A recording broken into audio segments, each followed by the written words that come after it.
Bonsoir, bien-aimés. Nous sommes ce soir du jour du 2 août 2012. Alors, réunis encore une fois pour parler de bonnes choses. J'espère que vous avez trouvé très intéressant ce que nous cessons de mettre sur YouTube et Facebook. Alors, ce soir, nous n'allons pas parler de la Bible, nous n'allons pas lire la Bible, nous n'allons pas non plus parler du leadership, mais à travers ce qui sera dit, et vous allez comprendre que le leadership et la Bible en fait partie. Qu'est-ce que j'ai à vous dire aujourd'hui? Bien-aimés, je vais vous parler au nom de deux histoires. Je vais parler de deux faits. Il s'agit de quoi? Le premier, d'abord, fait. Il s'agit d'une femme vivant dans un village avec son mari et ses enfants. Alors cette dame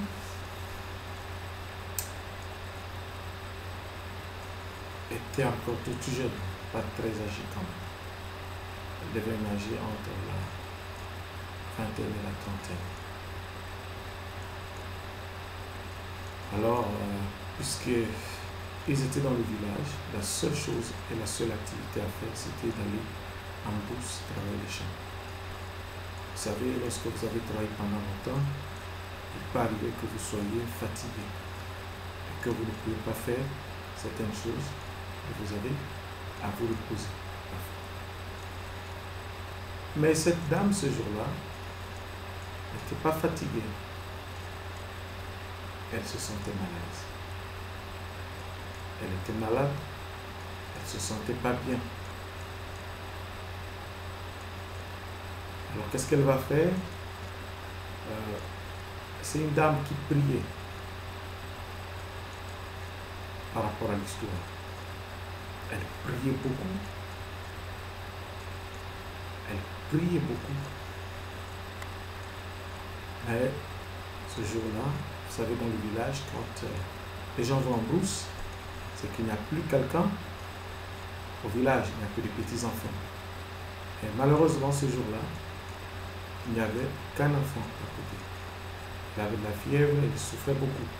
Elle ne pouvait même pas se déplacer d'un endroit à un autre.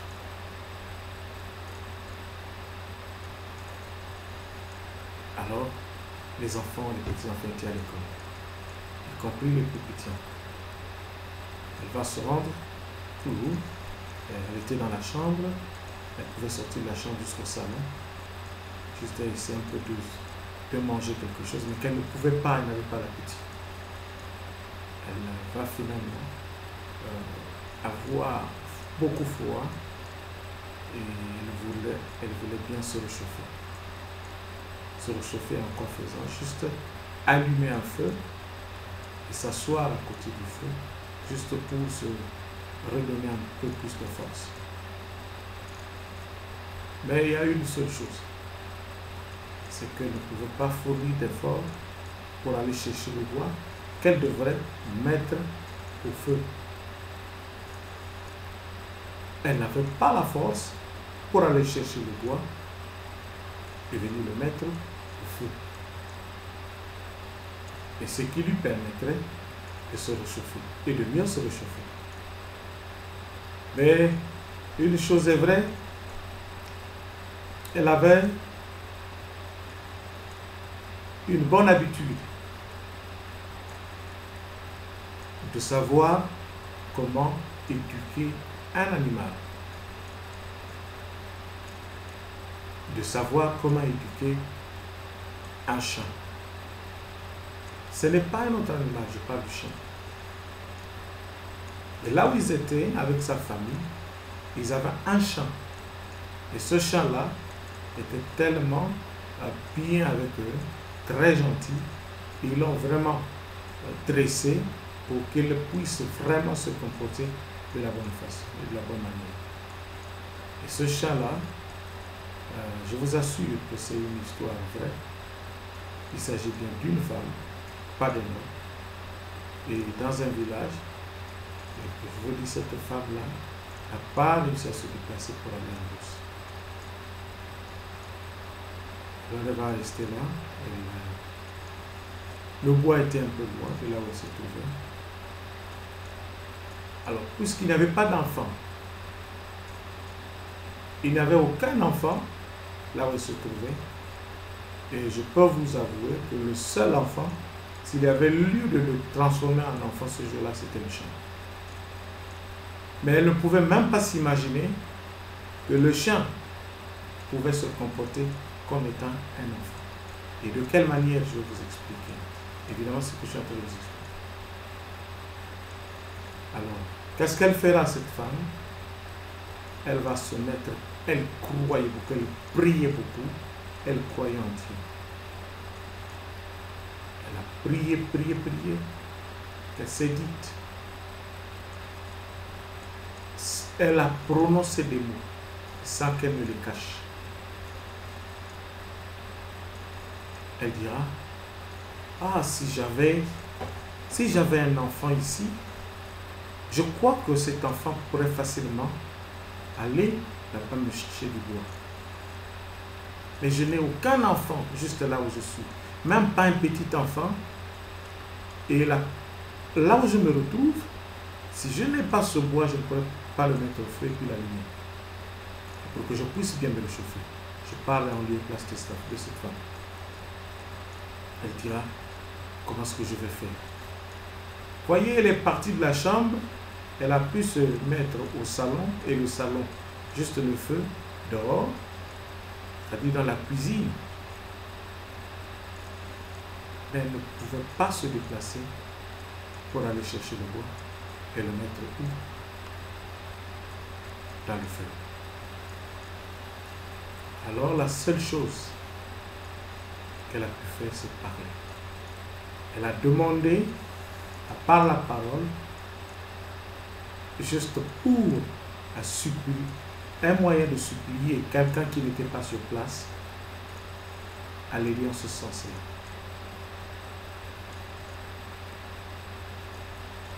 Et le chant s'est levé. De là où il se trouvait, le chien est allé là où il y avait le bois. Le chien est allé mordre le bois et le déplacer de là jusqu'à le ramener là où cette femme-là se trouvait. Le chien est allé chercher le bois et l'emmener jusque là où cette femme-là se trouvait. Bien-aimé, cette femme-là était dans la joie. Elle ne pouvait pas s'imaginer qu'un chien pouvait l'aider dans cette tâche.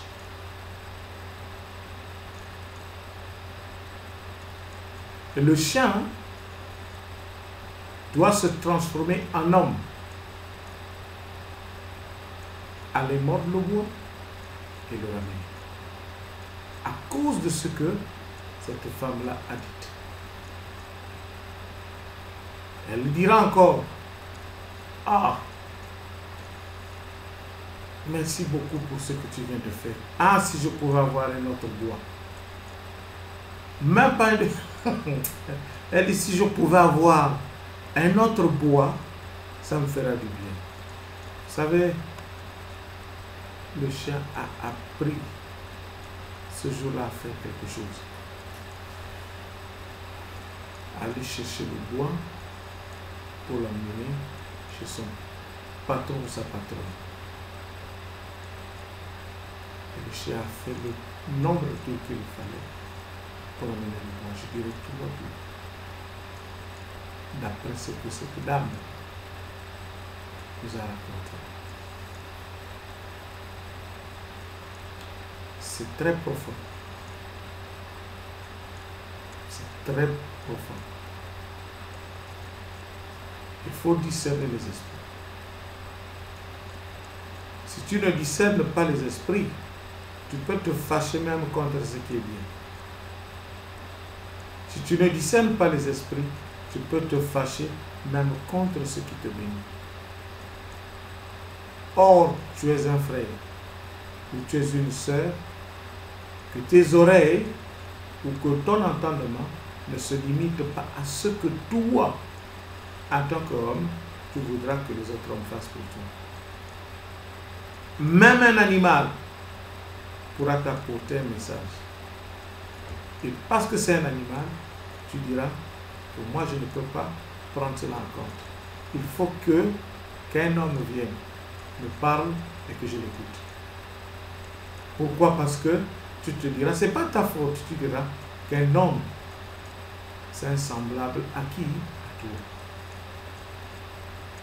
L'homme est semblable à qui? À l'homme. L'homme n'est pas semblable à un animal.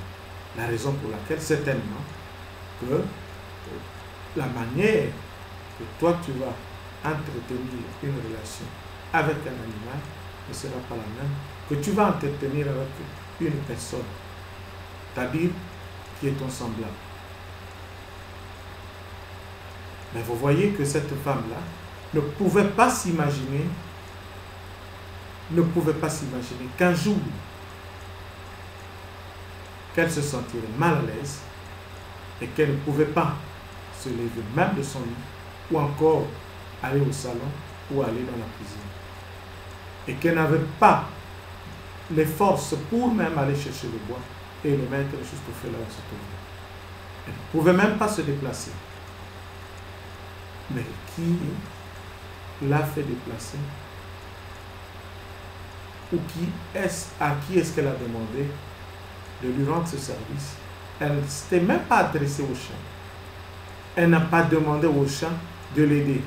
Mais elle a simplement prononcé des paroles.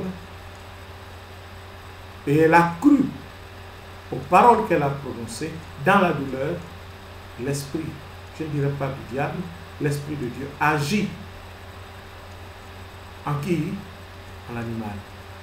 Et l'animal a fait quoi? S'est déplacé pour aller chercher le bois. Et l'amener où? Jusque là où elle se trouve. Et qu'est-ce qu'elle a fini par faire? C'est prendre ce bois et le mettre où? Au feu.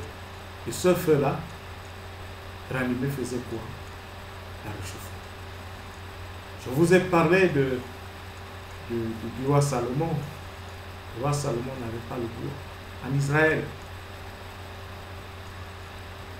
il y avait certainement le bois en Israël, mais le bois de qualité. Rien que pour construire le temple, on ne pouvait le trouver au Liban. Et qu'est-ce qui devient maintenant le Liban? Vous voyez? Il fallait quoi? Prier. Et demander à qui? À Dieu. Pour qu'il fasse quoi? Qu'il ouvre les yeux et qu'il lui donne quoi? Des ouvriers qui devraient faire quoi? Travailler le bois, le couper et le transporter d'où? Du Liban jusqu'où? En Israël. Vous savez, il ne faut pas tourner à gauche, tourner à droite quand on dit ceci, c'est à moi. Si c'est ça le problème, on n'avancera jamais dans la parole de Dieu. Sinon, on risque d'être comme des hommes. Quand on prêche une parole, on dira que c'est de moi qu'on parle ou c'est de nous qu'on parle. Non, ce n'est pas ça. Quand on est ami, on est déjà ami. L'ami, ce n'est pas parce qu'on est ami et qu'on ne peut pas se dire toujours ce qui est bien. On est amis, il faut qu'on se dise constamment et continuellement ce qui est bien. Et si vous voulez, à ce que nous soyons des amis, que je vous dise des mauvaises choses et que vous croyez en cela, je ne vous aide pas. Ou encore que vous soyez aussi là en train de me dire des mauvaises choses et que je sois là en train de vous approuver, moi je ne pense pas que je vais avancer. Pourquoi? Parce que ces mêmes choses, je risque de les pratiquer avec d'autres personnes. Et ma foi sera brisée. Et si je suis celui qui vous parle, qui vous met dans cet élan-là, votre foi aussi sera brisée. Or, l'objectif d'un croyant, de celui qui a la parole, c'est de savoir édifier le peuple de Dieu. Ne me regarde pas parce que je peux donner n'importe quel nom pour un sujet quelconque dans la Bible. Et je prends référence d'un nom qui existe. Si je l'utilise, où est le problème? Est-ce que cette personne la vit encore? Et pourtant, il y a des gens qui vivent, mais qui portent quoi? Ce nom-là. Est-ce que ça veut dire que ces personnes-là ressemblent à cette personne? Non. Chacun de nous est venu sur cette terre selon la manière dont Dieu a voulu et qu'il naisse d'un père et d'une mère. Même dans une même famille, un père et une mère vont avoir des enfants. Et ces enfants-là n'auront pas le même comportement. Ils peuvent tous être gentils. Et il y aura un degré de savoir comment se comporter vis-à-vis des autres. Vous allez voir qu'il y a des enfants qui préfèrent avoir des amis et jouer avec eux. Il y a d'autres enfants qui sont réticents de rester à la maison, juste à côté de papa et de maman. Pourquoi? C'est ce qu'ils comprennent. C'est ce qu'ils ont et c'est ce qu'ils voient se faire dans la maison. Soit maman a beaucoup d'amis, c'est-à-dire des camarades, des copines qui viennent d'avoir à la maison, et papa a des amis, mais il n'est peut-être pas sur place, il va souvent ou jouer dehors avec eux. Quand je dis jouer, se promener, s'asseoir et en train de prendre un pot, ce qui n'est pas mauvais. Les deux rôles, ça joue de beaucoup. Il faut que les enfants et les amis qui viennent à la maison jouent avec eux, et il faut qu'il y ait aussi ces mêmes enfants qu'ils sortent et découvrir un peu ce qui se passe à l'extérieur. Si ces enfants-là ne sortent pas, comment sauront-ils que tout ce qu'ils font avec leurs parents, c'est vraiment ça à la maison, dehors n'est pas autre chose. Et lorsque les enfants vont sortir, se retrouver dehors, ils seront surpris. Et ils auront des lacunes d'avancer dans la vie avec les autres. Donc, si je reviens sur l'histoire de cette femme, évidemment, cette femme a prononcé des paroles. Et en tant qu'homme, il faut prononcer des paroles. Et en tant qu'humain, il faut prononcer des paroles. C'est ce que nous avons vu avec qui? Le roi Salomon. Le roi Salomon a prié. Il a dit, ah, donne-moi l'intelligence et la sagesse. Si tu me donnes l'intelligence et la sagesse, je serai bien. Or, il a oublié qu'il y avait quelque chose qu'il fallait demander. Quoi? Le discernement. Quand le discernement, c'est la clé qui est au-dessus de l'intelligence et la sagesse. Tu comprendras mieux et tu verras même ce qui est caché. Moi, je pense que lorsqu'il a demandé cela, il a vu. Et Dieu a dit quoi? Que ses yeux et ses oreilles devaient faire quoi? Rester attentifs tout à quoi? Tout ce qui serait dit dans cette église, dans ce temple. Je disais le temple, c'était quoi? C'était le corps de l'homme. Or, si toi tu prononces des paroles, qui doit écouter? Ce n'est pas Dieu. Et qui doit savoir que toi tu souffres s'il n'a pas de regard sur toi? Il n'y a que Dieu. Alors je ne pense pas que si tu ne prononces pas une parole, tu recevras la guérison sur le champ. Non. Nous avons eu des cas des gens qui sont allés dans les hôpitaux, qui ne peuvent plus intercéder eux-mêmes, qui ne peuvent plus prier. Pourquoi? Parce que ils ne se rendent même pas compte qu'ils sont malades. Ils sont soit évanouis, ils ne peuvent plus rien sortir de leur bouche. Ils ne peuvent plus rien prononcer. Ils ne se souviennent de rien. Ils sont comme des gens en train de faire des rêves. Et lorsque tu rêves, tu peux te retrouver quelque part ailleurs. Alors qu'est-ce qui se passe? Ceux qui sont là sont en train de prier, intercéder. Ils deviennent des intermédiaires entre toi et Dieu. Nous avons dit tout à l'heure que cette femme-là était assise et qu'elle ne pouvait pas se déplacer aller chercher le bois. Et le bois qu'il fallait aller chercher, il fallait donc trouver une personne ou des personnes pour le prendre. Et il n'y avait personne ce jour. Il y avait quoi? Il y avait le champ. Or, qu'est-ce qu'on peut parler du champ? Excusez-moi le mot ou le terme ou le nom. Le chien ne peut être qu'un animal qu'on connaît tous et qui vit avec l'homme. Et qui, parfois, il y en a qui disent que c'est un ami. Pourquoi? Parce que il est là pour monter la garde et pour protéger telle ou telle personne. Voyez? Ou juste pour t'aider dans telle ou telle activité. Je ne dis pas que les chiens, ce sont ceux de telle ou telle nation. C'est juste comme ça. J'ai essayé un peu de juxtaposer, quoi, hein, mettre un peu la chose de la bonne manière pour mieux vous la présenter. Et voilà ce qui s'était passé pour cette dame. Alors la même dame, je crois que c'était un autre jour, ou le même jour, puisqu'elle n'était pas partie en course, après s'être réchauffée avec le bois qu'elle a pu mettre au feu, et qu'est-ce qu'elle va faire finalement? Elle a certainement prié, puis elle se reposait. Au fur et à mesure qu'elle se reposait, elle avait maintenant quoi? Des visions. Elle avait des visions, elle pouvait voir, elle pouvait comprendre, et elle pouvait même écouter ce que certaines personnes disaient contre elle, ou d'autres disaient du bien d'elle. Et qu'est-ce qui va se passer? Cette femme-là se déplace. Non, elle est allée quand même dormir. Je crois qu'elle a pu dormir juste à côté. Elle avait des amis, des copines dans le village. Elle avait quoi? Des amis aussi dans le village. Alors, puisqu'elle n'était pas partie en brousse, les copines sont allées en brousse.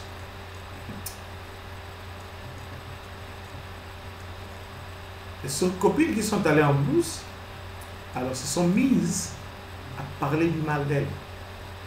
Elles se sont mises à dire de n'importe quoi contre elle. Elles se sont mises à raconter des mauvaises choses contre cette femme. Or, cette femme avait quoi comme esprit? L'esprit de Dieu. Elle avait quoi? L'esprit de Dieu en elle. Ses copines ont oublié une chose, que quel que soit le langage par lequel elle devrait s'exprimer, tout ce qui serait dit en brousse, quelqu'un pouvait rapporter cela où? Au village. Bien-aimés, mes chers frères, mes amis,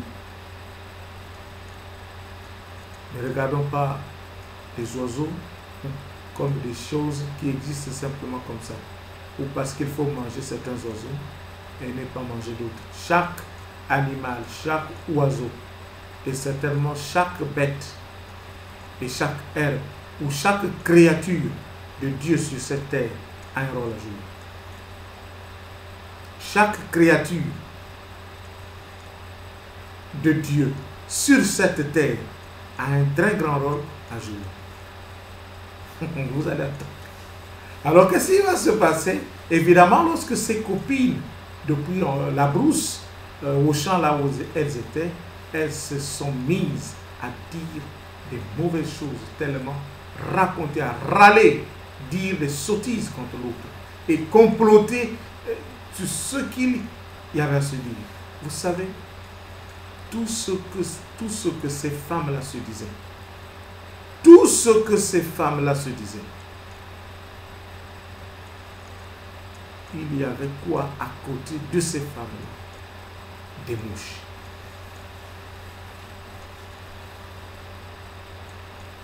Quand vous voyez, il y a une mouche qui tourne, vous allez vous dire que non, cette mouche, voilà, c'est pas pour rien, c'est pas mauvais de chasser la mouche. Il y avait quoi? Il y avait évidemment des mouches. Or, lorsque nous parlons, nous disons des choses. Même dans une maison, on dit que les murs n'ont pas d'oreilles. Tu peux avoir regardé même une fourmi s'accrocher quelque part. Tout ce que vous êtes en train de dire, la fourmi enregistre. Dites-moi, de quoi est-ce que vous voulez que Dieu se serve pour écouter tout le monde? Comment il sait que tout ce que nous avons, c'est vrai que je vous ai dit, autrefois que les yeux. Lorsque nous voyons, Dieu voit aussi. Lorsque nous écoutons, Dieu écoute aussi. Mais Dieu est où? Vous êtes sûr que ces animaux ou ces bêtes-là n'ont pas aussi l'esprit en eux? Comment ces animaux-là devaient vivre? Et comment ces animaux-là, quand ils voient l'homme, ou ces insectes, quand ils voient l'homme avancer, ils doivent fuir. Pourquoi? Qui leur a montré que non, il faut avoir peur de l'homme. Alors que la Bible nous dit bien que le seul animal qui a été désavoué, c'est le serpent. Et sur lequel l'homme devait faire quoi? Marcher sur quoi? Sur sa tête et l'écraser. Est-ce que Dieu a parlé des poissons contre les hommes? Je ne pense pas. Est-ce que Dieu a parlé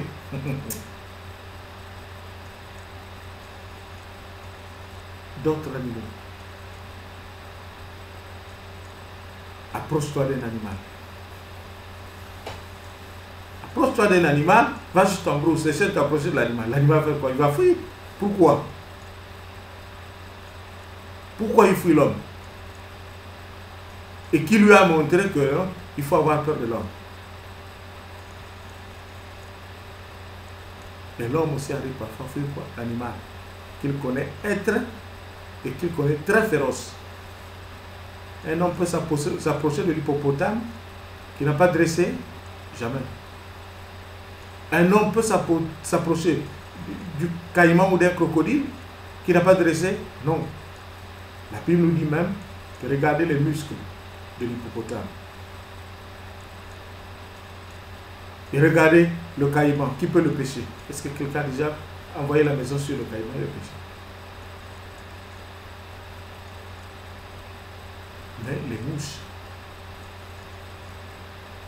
écoutez, ce que ces dames-là, en brousse, se disaient, ou chuchotaient. Les mouches, ou la mouche qui était présente, a fait quoi? Demi-tour. Jusqu'où? Au village. La mouche va faire demi-tour jusqu'au village là où se trouvait qui? Cette femme. La mouche arrive. Vous savez, peut-être que la mouche, quand elle vient, elle veut avancer vers toi. Il y a des mouches et mouches. Nous, on a des mouches parfois en Afrique qui viennent juste, veulent se mettre à l'oreille pour te dire quelque chose. Tu es là en train de faire ça. C'est vrai, parfois ça embête. Or, la mouche, ce jour-là, venait faire quoi? C'est dire des choses à cette femme. Que regarde. Donc, la mouche n'avait plus le timbre habituel. La mouche avait maintenant quoi? Des paroles qui sortaient de sa bouche. S'il faut parler de la bouche. Et le son de la mouche disait ces choses pour, comme pour dire à cette femme, maman, tu sais quoi, maman, j'étais là-bas, il y a maman et telle, maman est telle, maman est telle, maman est telle a dit ceci, maman là a dit ça, maman l'a dit ça, maman a dit ça, regarde ce qu'elle veut faire, regarde ce qu'elle veut faire contre toi, regarde ça, ça, ça, ça, ça, maman regarde ça, ça, ça.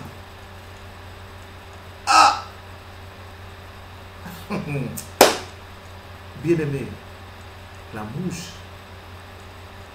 la mouche qui vole, va en haut avec les ailes à gauche et droite, apporte maintenant quoi?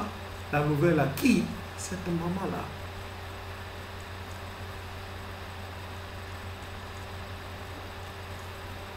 Elle va tout écouter de ce qu'on disait.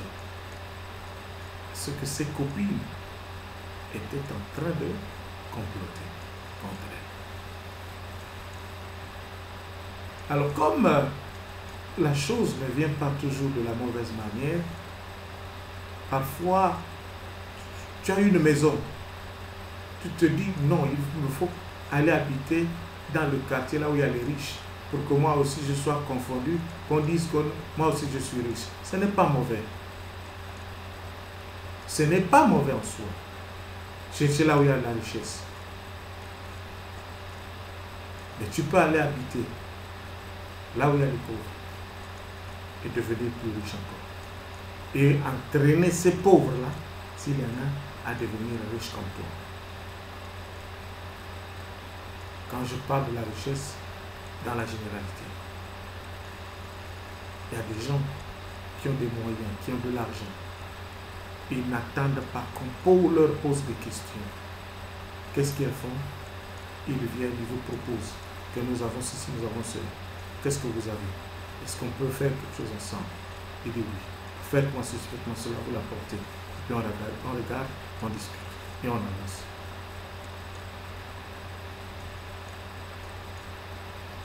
Et c'est ça, évidemment, la mouche qui arrive. Mais à nous, tout ce qui avait été comploté de l'autre côté ou dans les champs. Au lieu que ces femmes qui connaissent bien leurs copines, qui ne se portent pas, c'est tellement bien, aillent au champ, travailler et ramener de la brousse et déposer quelque chose à leur copine qu'elle pouvait facilement préparer ou préparer pour sa copine, pour leur copine, et puis leur apporter cela, ça ferait du bien. Mais la mission, c'est laquelle? C'est aller au champ, raconter peu n'importe quoi sur cette femme et revenir à la maison, toujours avec l'esprit d'hypocrisie, en disant comment tu vas, nous en brousse là-bas, ça s'est bien passé, et on a eu ceci, cela, encore on n'a rien eu, vraiment il n'y a rien, alors qu'il y a tout dans le panier. Il y a tout dans le panier, elle traverse. Mais ce jour-là, la mouche est partie tôt. La mouche est partie tôt. D'où? De la brousse, les champs. Et apporter quoi le message chez cette dame? Alors, la mouche doit dire des paroles.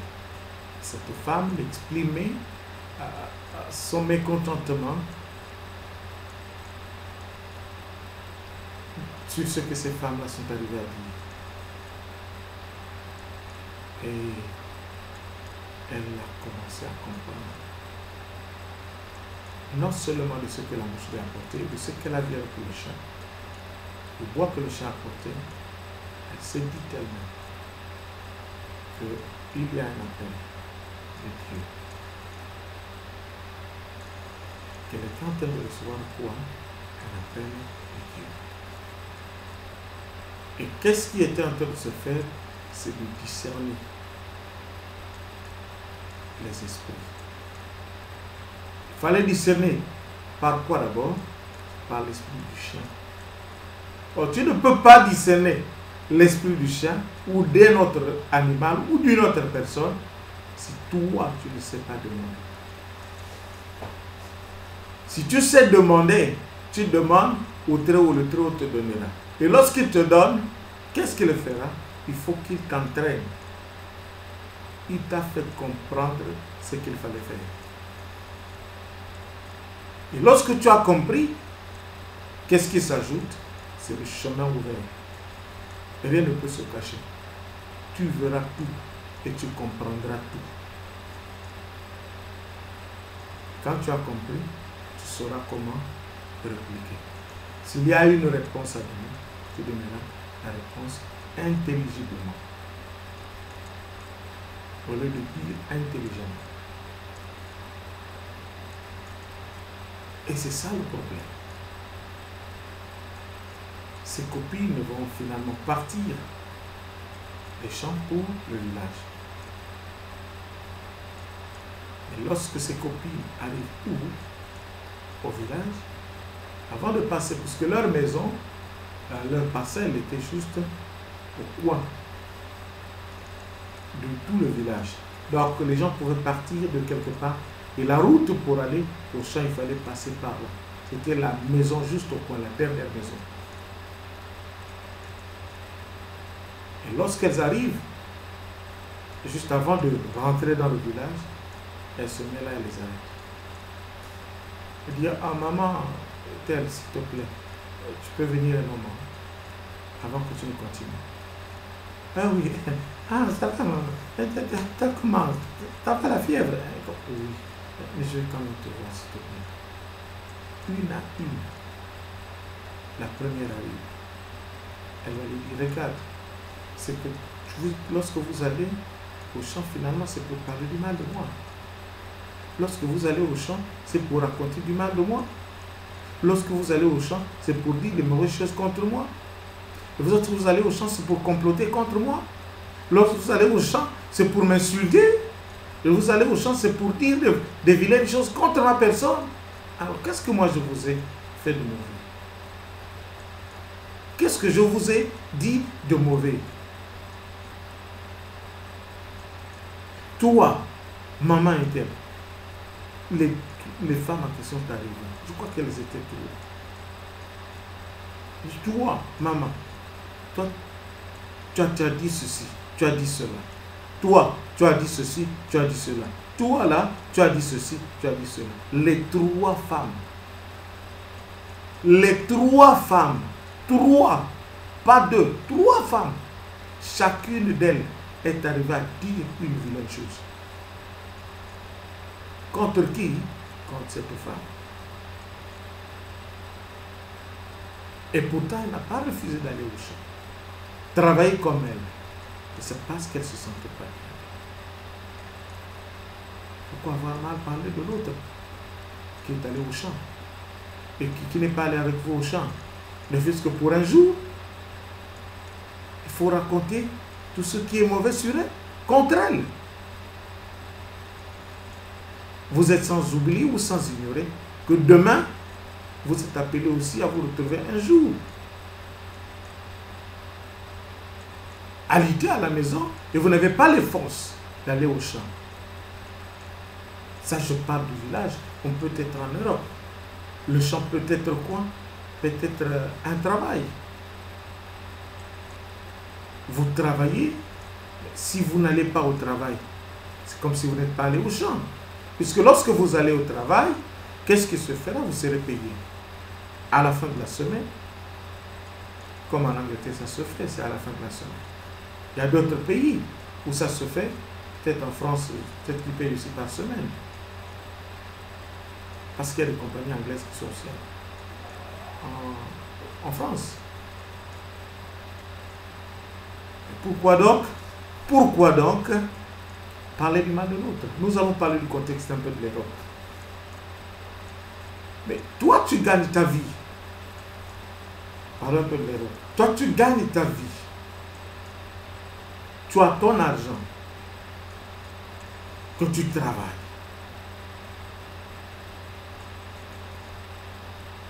Est-ce que l'argent que tu gagnes, moi je viens te demander cet argent-là?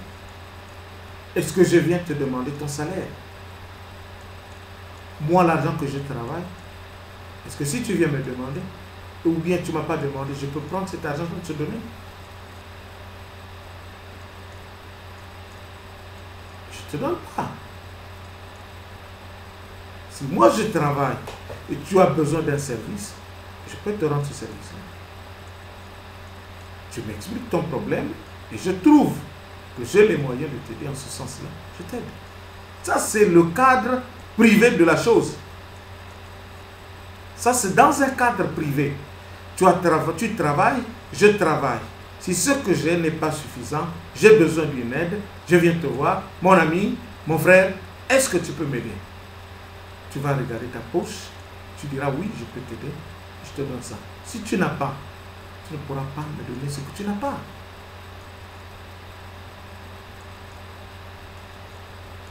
Moi, si j'ai quelque chose, tu viens me poser le problème, bien aimé, si je suis en mesure de t'aider, je vais le faire. Mais si je ne suis pas, je te dirai que je ne peux pas. Si tu peux me croire, crois-moi. Ça, c'est dans le cadre personnel et privé de la chose. Mais imagine-toi que tu te retrouves là où il y a la chose de qui? De tout le monde.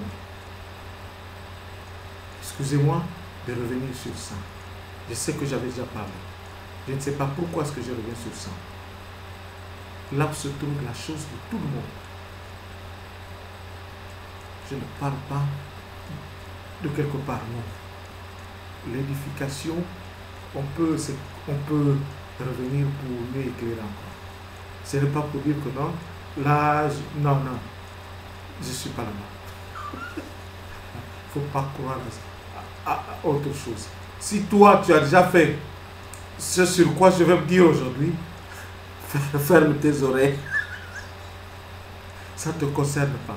C'est comme ça. Mais celui qui est concerné, celui qui se sentira touché par ce que je vais dire, il faut qu'il s'arrange à changer la manière de faire la chose. Qu'est-ce que cela réunit? C'est un peu de l'égoïsme. Or, nous ne devons pas l'être. Pourquoi ces femmes-là sont arrivées à parler ou encore à mijoter, à dire des choses, des mauvaises choses contre l'autre? C'est parce qu'elles ne voulaient pas. Elles se sont dites que non, elle fait peut-être semblant, elle n'est pas ce qu'elle prétend être. Elle veut que nous allions là où nous étions et qu'on fasse ce qu'on a fait, qu'on revienne au village juste pour la servir. Bien-aimé, toi, tu vois la position de l'autre. Tu regardes la position de qui? De l'autre. Mais si tu étais dans la même position que lui, et que lui, il était dans la même position que toi, si tu étais dans la même position qu'elle, qu'elle soit dans ta position, tu es sûr que vous aurez à parler le même langage. Vous aurez à voir les choses de la même façon. Vous aurez à vous dire les choses de la même façon. Je ne pense pas. Je ne pense pas. Ne prends pas tout ce qu'on dit que non, ça c'est, même quand j'ai déjà fait, on parle encore. Ce n'est pas toi. Toi, tu as déjà fait.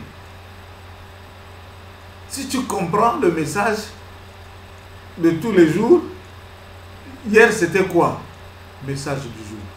Réflexion du jour. Maintenant, là, il n'y a plus message du jour. Réflexion du jour. Il y a quoi maintenant? Message. Message. Message, t'arrives, tu as le message, c'est le message qu'on met à ta disposition, c'est tout. Maintenant, toi, si tu as écouté hier, toi tu as déjà fait, c'est bien. Ce qu'on dit aujourd'hui ne te concerne plus. C'est pour ceux qui n'ont pas encore fait. Parce que ce qu'on peut dire en un jour, les gens peuvent mal interpréter cela, mal comprendre cela. Et quand on viendra pour la deuxième fois, on peut espérer voir quelque chose en train de s'installer dans les cœurs et accepter ce qu'il a fait. Même les disciples de Jésus, il y en a un.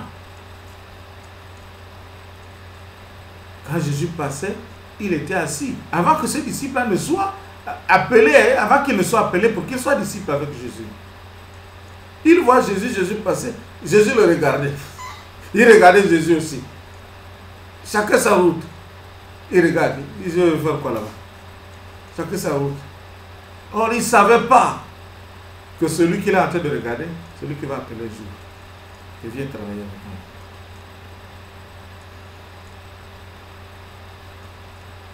Et le jour que ce dernier arrive, Jésus lui dit, eh bien, toi tu es le fils de tel, tel, tel. Comment tu as su que je suis le fils de tel? Ah!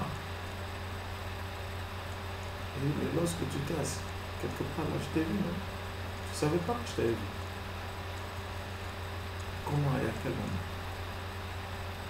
Il y avait quoi? La mouche. Il y avait quoi? La mouche était présente.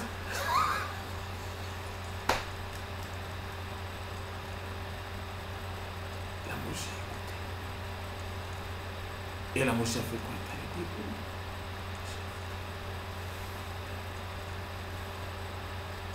donc c'est dans ce contexte-là que je vais vraiment inviter à beaucoup de ne pas croire que lorsqu'on a lu un message, c'est de tel qu'on parle ou de tel qu'on parle. Moi, je n'ai pas cette habitude. Je ne le ferai pas. Et les messages que je peux lire ou pour enseigner, je ne calcule pas la vie de quelqu'un.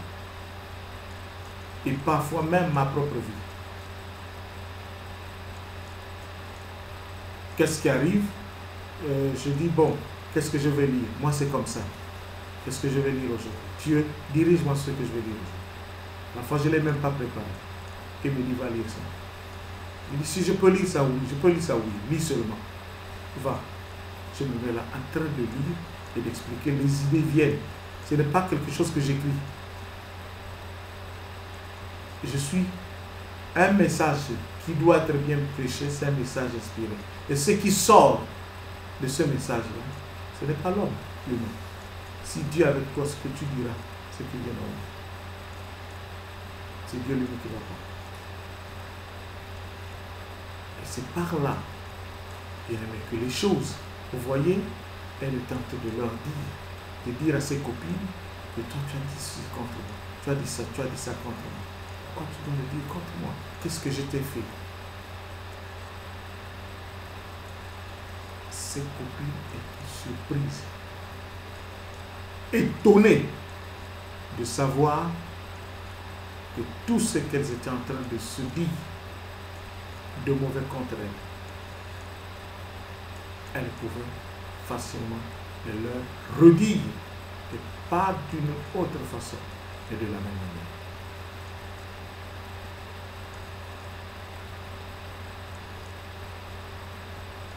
Pourquoi? Et comment? Si elle était mauvaise, on reprend le problème et l'amener, c'est le chef du village.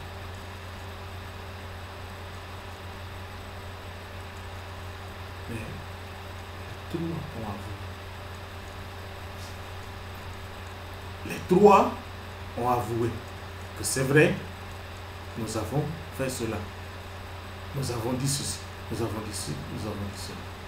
Et la réalité, à ne plus jamais refaire la même chose. Et que ce serait pour la première et la dernière fois que ce genre de choses se faisait, ou la pas, et que cela ne se reproduise plus jamais. Plus jamais. Et c'est ce qui se fait et ce jour-là. Elle leur a expliqué, elle leur a dit que non, ce n'est pas ça. Elle se sentait mal à l'aise pour ne pas lire. Elle fallait. Donc on ne peut rien faire par plaisir, ou bien parce qu'il faut rester au village. C'est tout. Et pour les femmes, elles sont parties, elles se sont excusées, elles sont parties, et notre dame est restée pour elle. Donc, dans ta position, quel que soit l'endroit où tu peux te trouver, dans ta position, quel que soit l'endroit où tu peux te trouver, ne sois pas un hypocrite. Ne sois jamais un hypocrite. Tu ne sais pas que celui à qui tu es en train de dire des choses contre telle ou telle personne, cette personne-là dira la même chose sur l'autre. Que j'étais avec elle, mais la manière dont cette personne-là était en train de parler de toi, je n'ai pas été d'accord, mais j'ai participé dans la causerie. Mais regarde ce que j'ai pu trouver, c'est mauvais. Alors, prends tes dispositions. Et si c'est bon, peut-être que je ne veux pas aimer. Je crois que tu ne pourras pas aimer toi aussi. Ce qui est ensemble, qui n'appartient pas à un individu, qui appartient à tout le monde, ne satisfait pas seulement un côté. Satisfait des deux côtés. Si tu peux partager, partage à tout le monde. Et si tu veux freiner, freine à tout le monde. Pourquoi? Parce que si tu te dis que je ne veux pas partager à tout le monde, bien aimé, si c'est des denrées périssables, tu amènes les aubergines d'où? De la bourse que tu vas manger. Tu vas préparer. Tu prépares. Excusez-moi, c'est vrai que c'est mauvais de le dire. Le matin, tu as dit que tu as mangé. Le matin, la première des choses, très tôt, même avant même que tu n'ailles au lit, tu prends la route. Là où on va jeter. Et demain encore, tu auras quoi? Envie de manger. Où est le problème? Est-ce que je peux être contre toi? Non. Non, mais... Car notre Père, bien sûr.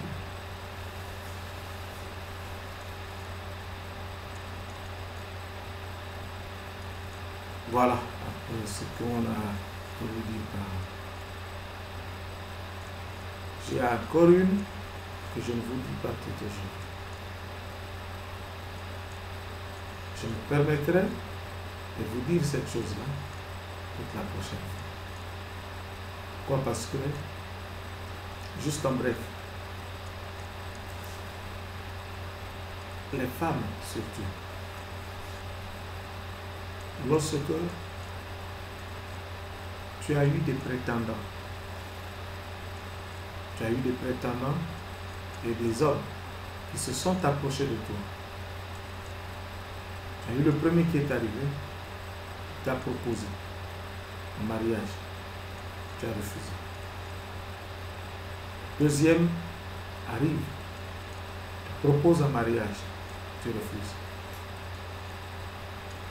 Le troisième qui viendra te proposer un mariage, fais très attention. Je reprends. C'est une histoire de quoi? De mariage. Un homme, le premier homme arrive, te propose un mariage, tu rejettes.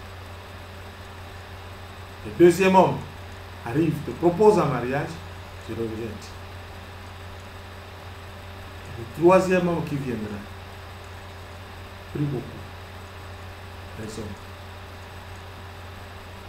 Tu risques de t'attendre à une surprise pour laquelle tu te diras, si je savais, je ne vais pas le faire. On ne joue pas avec la vie dans le mariage. Pas parce que Dieu nous aime. Je vous aime aussi. Nous allons aborder cette histoire la prochaine fois. Que ce Dieu que je connais, qui vous connaît aussi, continue à vous garder, à nous garder aussi. Allez, bye.